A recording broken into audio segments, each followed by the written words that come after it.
welcome to the Cloud Security Podcast by Google. Thanks for joining us today. Your hosts, as ever, are myself, Tim Peacock, the Senior PM for Risk Analytics in Google SecOps, and Anton Chufakin, a Reformed Analyst and Senior Staff in Google Cloud's Office of the CISO. You can find and subscribe to this podcast wherever you get your podcasts, as well as at our website, cloud.withgoogle.com/cloudsecurity/podcast. If you enjoy our content and want it delivered to you piping hot every Monday, please do hit that subscribe button. You can follow the show, argue with us, and the rest of our Cloud Security Podcast listeners all on the Google Cloud Security community page. Talk about threat intelligence today.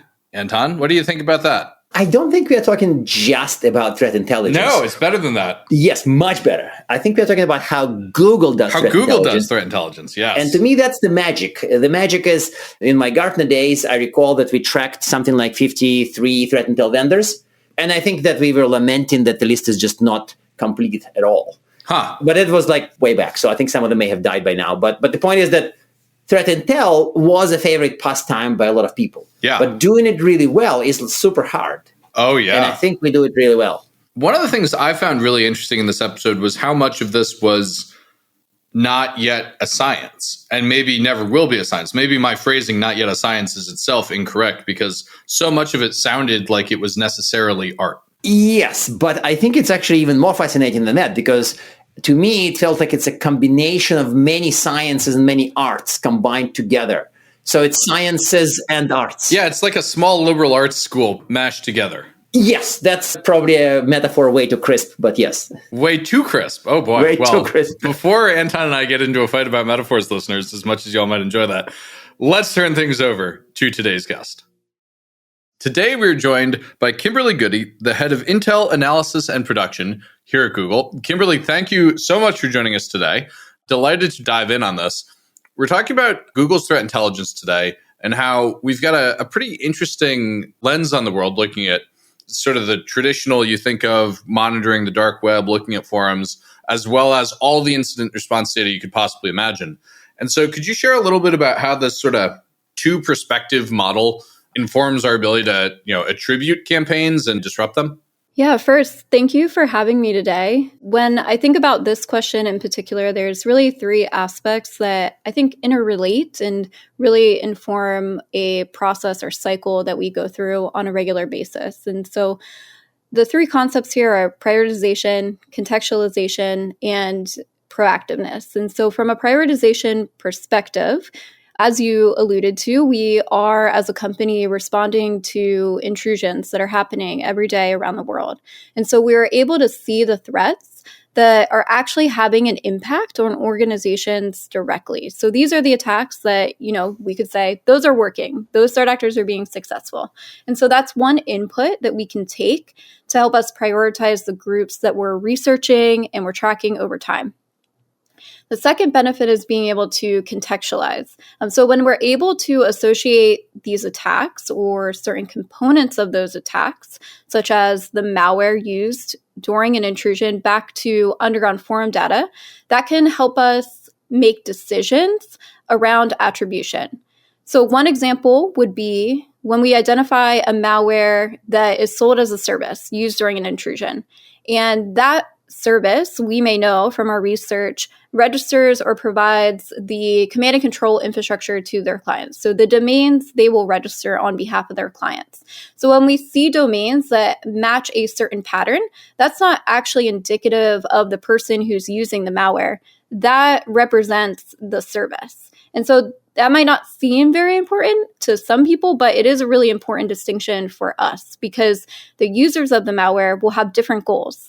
And the response to an attack by any of those users could look very different. So think about a ransomware attack versus somebody who's stealing data to maybe gain a competitive advantage in stock trading. Very, very different ways that you would respond to those intrusions. And then the last note that I'll make here is that when we're able to identify specific actors that are operating in forums associated with the attack or the tools, we can then proactively monitor them. And that will tell us when there's a change. Yeah, what kind of change are you thinking of? What changes with these folks? Yeah, of course. So some of the changes might be adding new configurations that their clients can make in the malware.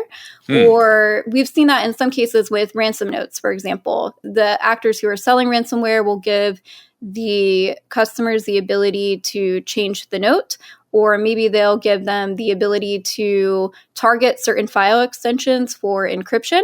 But we could also see cases where threat actors are looking for new partners, right? So maybe historically we've known that they've always used this malware, but now we see that alias looking for additional partners. So that tells us that their future attacks might look a bit different than we're seeing today. But a lot of this kind of relies on you knowing, the who question, answering the who question, namely attributing cyber attacks. So I know it's kind of a sensitive topic, and people still argue on social media about does attribution matter. There are very well-known characters who make a strong case that it really does. But can you walk us through a process of how your team uses to connect maybe incident to public threat actors, given how complex it all is and given that threat actors don't always want to be identified? Again, without revealing any deep, dark secrets, how can this even be done? Yeah, like you said, people definitely don't want to be associated with the attacks, right? That's why they use aliases when they're communicating with one another. And sometimes they'll even use like a throwaway alias for a single thing, right? So that you have a harder time trying to tie those together in and of themselves. But at a high level, we're looking at the technical characteristics to identify patterns that might be consistent with prior activity, and then also trying to have a broad understanding of what tools and services are available in the underground ecosystem. And so really, when I think about attribution, to me, it's at a high level, a series of really good questions that we're asking, right? So we're saying, is this tool publicly available? Has it been used by multiple actors? Is it only used by one actor? Do the patterns of the domains, the registration, or the domain structure, is that tied to a known threat actor? Has the victim been targeted before? Is there geopolitical context that we might pull in that would help us understand why that particular victim is being targeted? Is there infrastructure characteristics that are in common? So, for example, like custom fields, certificates, ports, an internet service provider that a threat actor might be using. And all of these are questions that we'll ask to help us make an attribution decision. Now, any of those things by themselves, that does not tell you attribution. And so anybody who is looking at one of those in isolation, please don't do that. You can You heard it here, folks. Don't do that. That's a very nuanced advice. Just don't do that. That's so actionable. I love that. So many times our guests are like, well, you really need to think about your people and your organization. But here you're just saying, don't do it. That's great. Well, you're likely to be wrong, right? So I think it's more like a fingerprint, right? Whenever you're looking at all of these characteristics together, that's what really makes it unique. There's a recent suspected FIN11 case that I can point to with this, right? So there was the vulnerability in the Clio secure file transfer sharing products. And we know FIN11, they are a group that going back the last 4 or 5 years has been targeting vulnerabilities in secure file transfer sharing systems. And they've been using that to steal data, which they then post publicly on their data leak site. And so when we see this, we're like, okay, well, that's very similar to FIN11. And so our little alarm bells are going off like, oh, this is FIN7, but we can't, or FIN11 rather, sorry, getting all my actors mixed up. So we're thinking like, okay, this is FIN11, but that's not enough for us to say this is FIN11 just because the targeting and the types of data that they're stealing is consistent. But over time, we were able to build out a better picture. So we were able to find commands that we saw run by the threat actors in incidents that we were responding to, similarities in malware configuration and infrastructure. And then obviously, ultimately at the end, right, we have credit being taken for these attacks on what is known as the CLOP data leak site. And so all of that information then allowed us to increase our confidence level in that attribution over time. So if somebody wakes you up at 3 a.m., sorry, I'm down to my favorite the 3 a.m. question. test. If somebody wakes you up at 3 a.m. and says, Kimberly, attribution is more art or more science? Well, I don't know. I think it's kind of both, right? I did it. Is that an acceptable answer? Is it both? Yes. Yeah, you can always go with both. We've had a lot of guests say on one hand, on the other hand. Yeah, no, I think, going back to, I think one of the questions that you're asking here is like, okay, well, if we see a tool used in an intrusion, like how do you tie that back to something that's for sale in a forum, right? If we're looking at it from that perspective, how do you make these connections? And so I'll kind of talk through, and then you can tell me if this is an art or a science. Mm-hmm. So we have timing attributes. We'll look at when did something emerge? What are the earliest samples of this thing? Distribution. So we want to get a sense, particularly if we think it could be sold, what is this user base? So you can look at volume over time. You can also look at malware delivered over time as well, and whether those payloads to be exclusive to a single group, or if those to be sold in forums already. Uniqueness of the malware itself. So sometimes there might be some characteristics or features that you can really zoom in on, or a combination of those that's not typical. And then there's also, I would say, kind of an element of luck as well. So in the right place at the right time. So for example, when I'm sometimes I get laser focused and I'm very intent on, I must figure out who is behind this. And I will search the oddest things. I will tell you, I've searched phrases, I've searched portions of domains, I've searched wildcarded IPs, et cetera, just to try and find anybody who might be talking about a particular thing, right? And so there is this element, I would say, a little bit of luck as well. That's not surprising at all. I mean, to me, this is some of the attribution based on attacker mistakes is ultimately goes into the bucket, right? It goes into the luck bucket. They made a mistake, you got them. That reminds me of the thing that people always say so self-righteously, attackers only have to get lucky once, defenders have to be lucky all the time. Oh, hate this one. I hate that one. And I think this points to where attackers have to be lucky all the time or not reuse their phrases, or else Kimberly's going to find you. Well, I can hope. We can hope. So a phrase that Anton and I both despise aside, I want to talk about tooling and aliasing and tracking people. How do you do this at scale? How does the team keep track of all of this? And how do you relate tool names and aliases with what the actors are talking about? How does all that come together?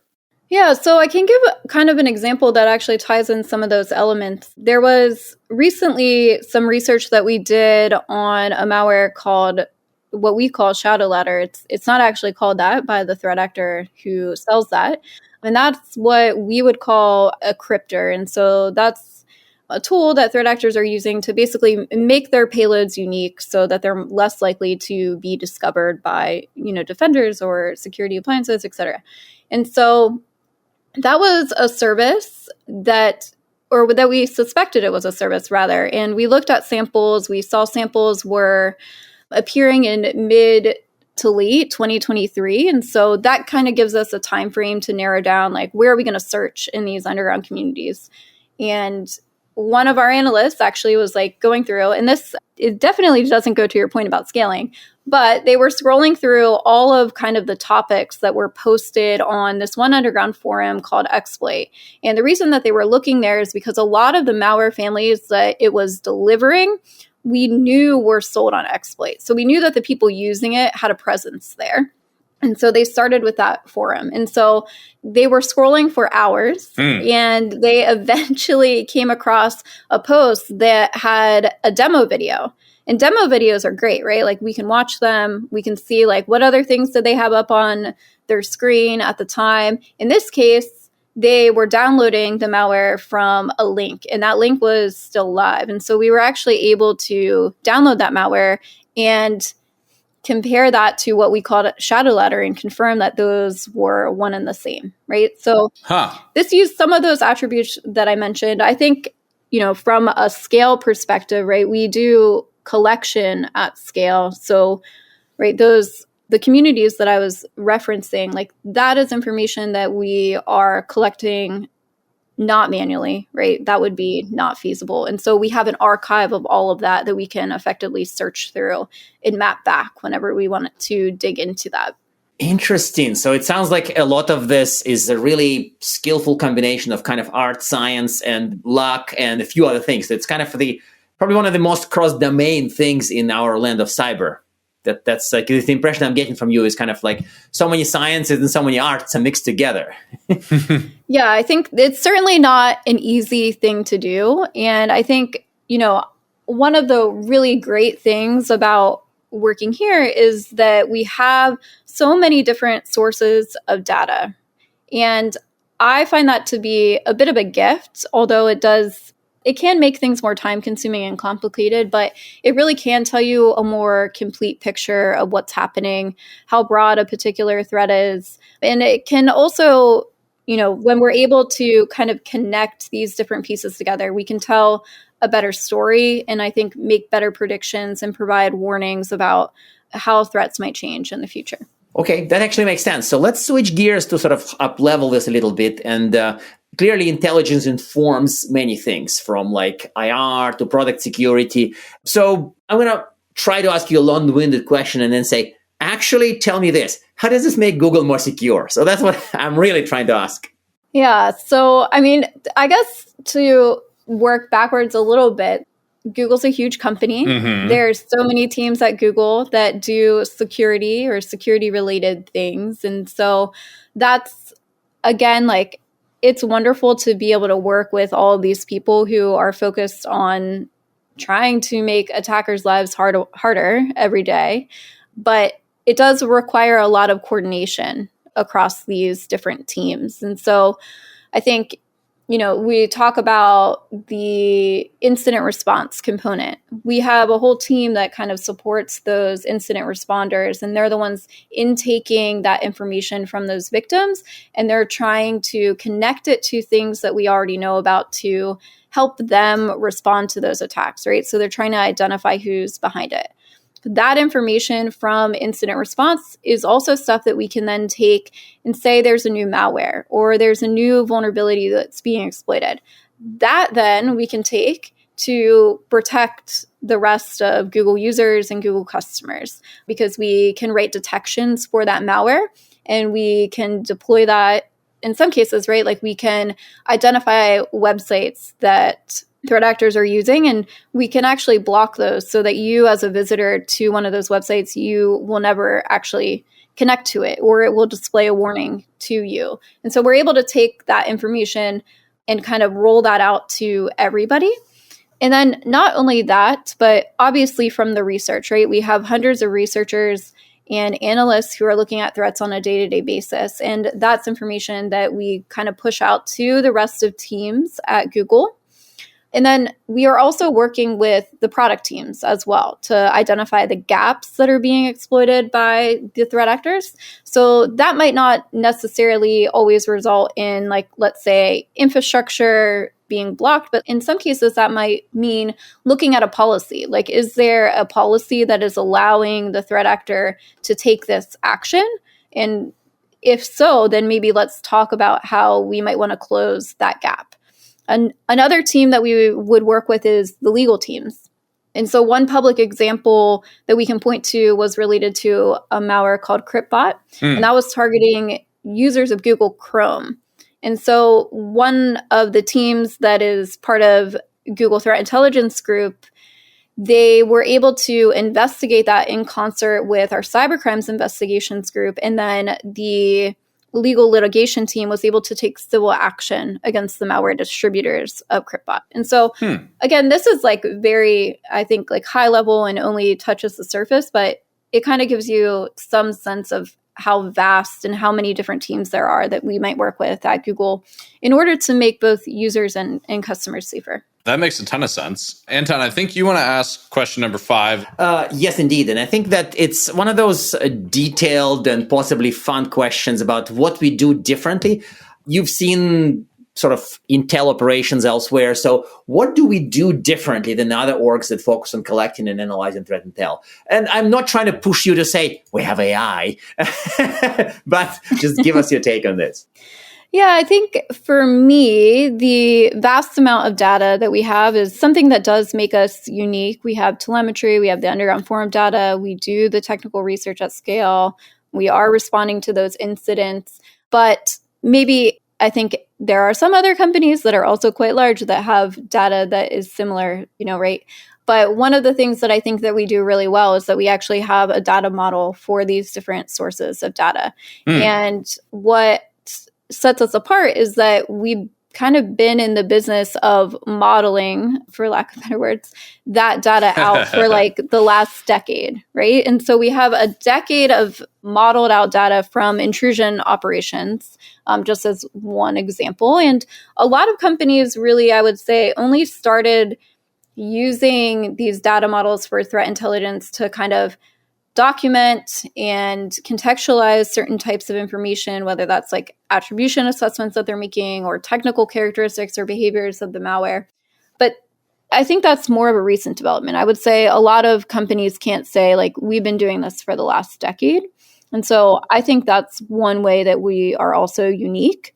In terms of AI, we're certainly looking at ways that we can use that to streamline our operations as well, particularly when it relates to like manual tasks or mundane tasks that we have to do that, to be honest, like we don't need an expert to do some of the tasks that we have to do on a day-to-day basis, right? And so we're really looking for AI to help us there.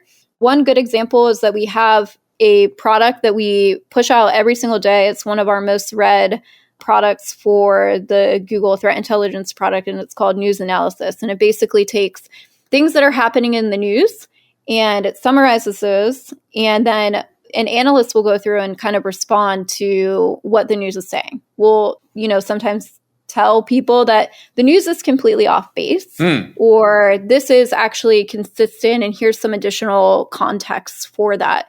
And so when we look at AI, one of the things that's really helpful is like, do we need an analyst to summarize the article? Like, probably an analyst shouldn't be wasting their time with that particular aspect of it.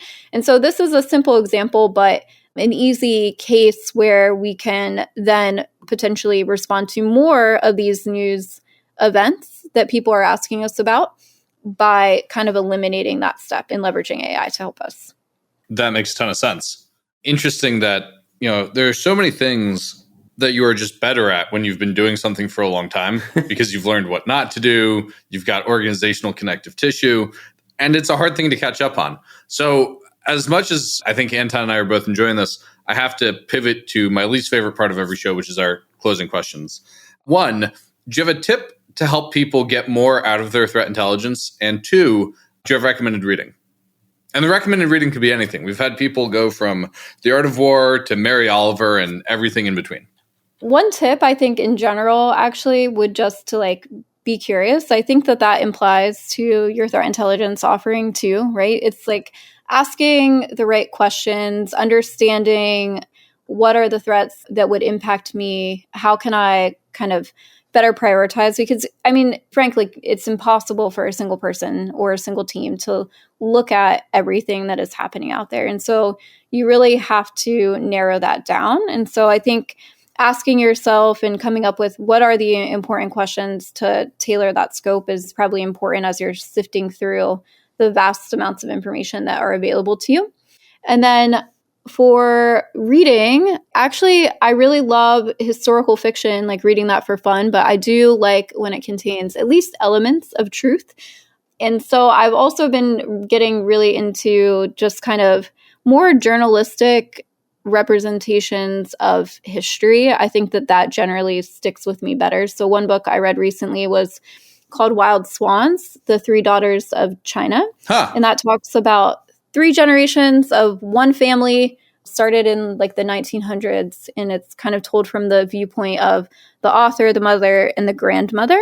Really? I thought it was really fascinating for me as somebody who hasn't really focused on Asia personally. That wasn't an area of the world that I focused on, for example, in school, et cetera. So it was just really interesting to hear about their lives growing up. That sounds like an awesome recommendation. One of the things that always strikes me about Chinese history is how recent so many of the things were.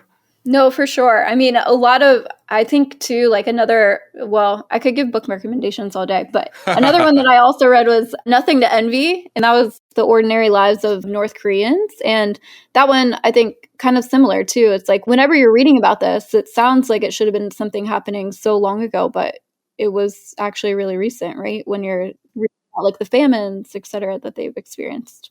Oh, yeah. All right, Kimberly, with that, thank you so much for joining us today. Yeah, thank you so much for having me. And now we are at time. Thank you very much for listening and, of course, for subscribing. You can find this podcast at Google Podcasts, Apple Podcasts, Spotify, or wherever else you get your podcasts. Also, you can find us at our website, cloud.withgoogle.com/cloudsecurity/podcast.